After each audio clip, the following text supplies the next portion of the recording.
I am a 20-year-old female, and this happened in July of 2015. At the time, I was living with a couple of other girl roommates in a small apartment in northern Utah. I was attending a fairly large university a few towns over, and was leaving the campus library after a long day of studying. As I approached the exit, a man quickly walked past me and held the door open for me. He looked clean-cut and normal, so I wasn't uneasy. I took this as a simple gesture of politeness, said thank you, and went on my way. I drove the 15 miles back to my town and stopped at a gas station for a car wash. As I walked up to the door of the station, a man walking behind me sped up and opened the door for me. I was surprised, as I am almost sure that it was the same man I had seen earlier that day at school. I said thank you again and went inside, this time keeping my eye on him a little closer. He didn't seem to recognize or be looking at me, so I paid for my wash and went back outside. I pulled into the automatic car wash, and as I was coming through the dryer on the other end, I noticed a small red car parked in a kind of awkward spot.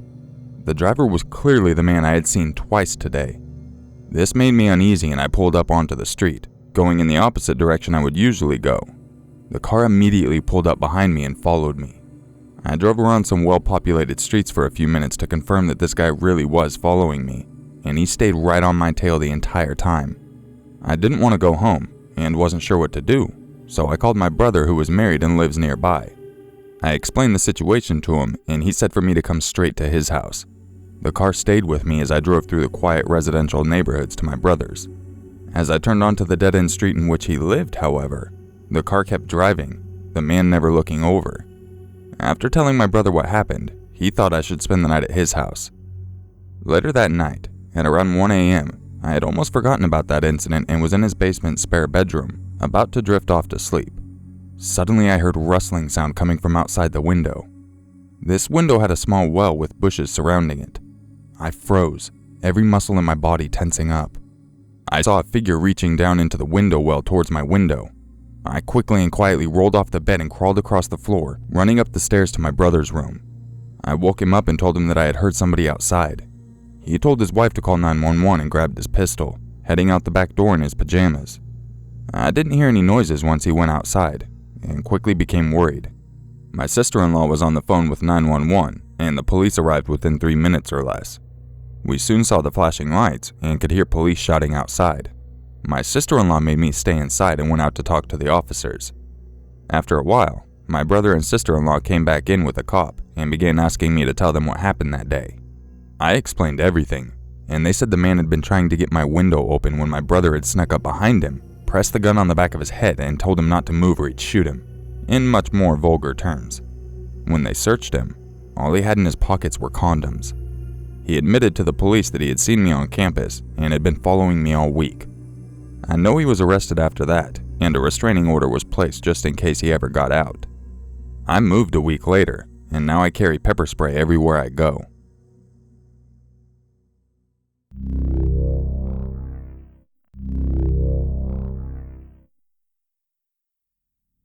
Some background story before I begin.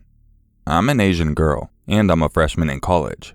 My college has a huge campus in the middle of nowhere, and I live in one of the dorms on campus. My dorm is on the edge of campus, up a big hill. I never study in my dorm room, so I would either go to the library or a classroom to study in. After studying inside a classroom for 4 hours, I get kicked out by the maintenance staff because they had to clean the room. It was about 12 in the morning.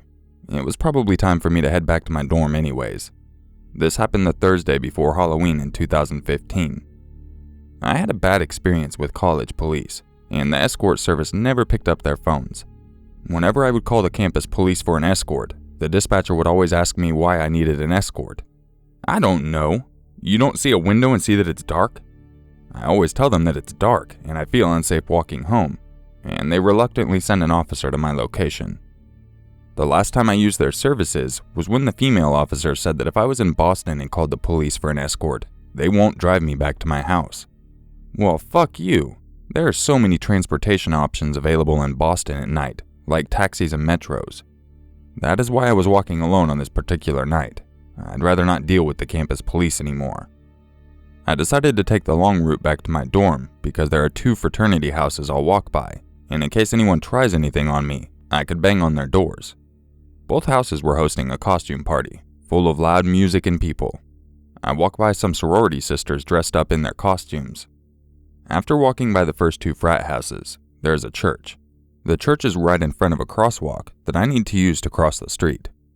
A girl wearing a blue maid outfit emerges from behind the church. I didn't think too much of it because I thought she was going to one of those parties. After a car passes by, she crosses the street with me. Alright, maybe she's heading home. All of a sudden, I get a strange feeling about that maid girl. I take several steps, look back, take several steps, look back again. She was looking on her phone intently and texting, all while walking right behind me. I decide to walk faster, and she walks faster as well. Maid girl is apparently trying to keep up with me. I see another crosswalk and cross the street. I attempt to shake her off by walking through the grass. She walks on the grass as well. Normally, people would just walk on the sidewalk, not walk on the grass. She still maintains her distance behind me. I cross the street once again because there were several dorm buildings. She crossed the street as well. This time I run. I run past several dorm buildings until I saw one with people entering. I reached the door just in time before it closed. Every night all the dorms are required to have security check people in. I was so relieved to see the security and complained to her about a girl in a blue maid outfit following me. The guy and girl who entered the building before I did were actually resident advisors, so they took me to the RA office to help me relax. I was in the RA office for 2 hours, eating candy and talking to other RAs. I was told that there are places on campus that I can spend the night if I felt unsafe in my dorm. The campus police wanted me to give a statement, but I refused. I also refused their offer to escort me back to my dorm. No one saw anything suspicious for the rest of the night. No one saw a girl in a blue maid costume. Eventually, the resident director drove me back to my dorm. When I returned to my room, it was dark.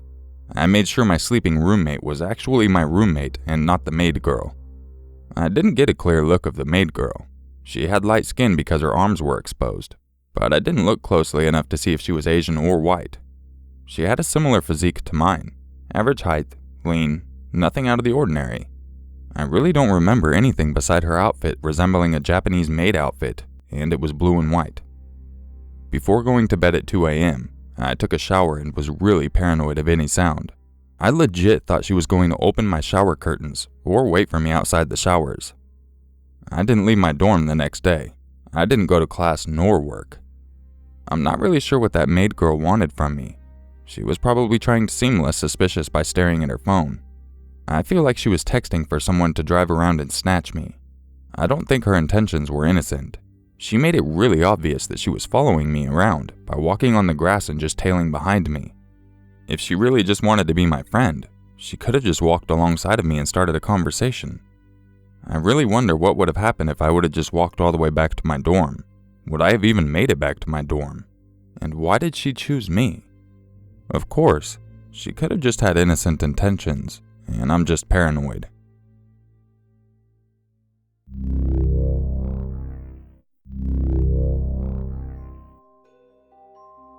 If you enjoyed this video, don't forget to leave a like, subscribe, and share it with your friends.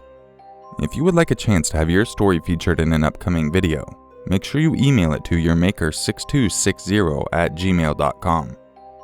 After these credits, I've included a bonus story. This one was submitted via Facebook, but it was written a little different. It wasn't actually in a story format. I didn't notice the message until the day after, but she was actually giving me step-by-step of everything that was happening while she was being stalked. So I just want to give you a heads up that the bonus story is written out a little bit different. I really appreciate you all watching, and I'll catch you in the next video. And just remember, it's always scarier if it's true. My name is Louise. I'm an 18-year-old girl from Belgium. So I recently downloaded the app Tinder, out of boredom. I talked to a few matches, but I never really wanted to meet them. But then there was this one guy. Let's call him Luke. I don't want to give his real name. Luke and I matched on Tinder a few weeks ago. We talked and realized that we had many things in common. We both liked the same music, to go to conventions, play games, etc. Luke was a nice guy, and I thought he was really handsome. He has tattoos, a beard to stretch, light eyes, just my type. After talking for a few moments, He already started following me on Instagram and added me on Facebook and Snapchat. I didn't mind because those accounts were linked to my Tinder. Sorry if I make mistakes. I'm trying to write this as fast as I can. You'll know why in a second. After talking to him once every day for a week, he started acting a bit weird. He liked every Instagram post of mine. He even commented on many with hearts and things like, hot, babe, I first thought it was a bit funny when I saw that he was really liking every picture, even the ones I posted 2 years ago. I started getting a bit suspicious. He would send me snaps, but when I'm at school or doing something, I can't reply immediately. He would send like 5 or 6 snaps asking where I am, why I'm not replying, why I'm ignoring him, and if I'm with another boy. I tried to shrug it off and stayed my innocent self. He even got my phone number through my Facebook from a friend of mine. He texted me and said that now I won't have an excuse to not reply because I don't need Wi-Fi to text. I texted him and said that I didn't like that he was acting so possessive. At first he accepted it, and we had normal conversations again. Every time he saw that I was on Facebook, he immediately messaged me. I wish I could show screenshots, but I already blocked him. But then he started texting me every morning, every evening, even at 3 a.m. He texted me that he was drunk and pissed off because I was playing with his feelings, that I was the one who kept asking for attention. I didn't know what to do.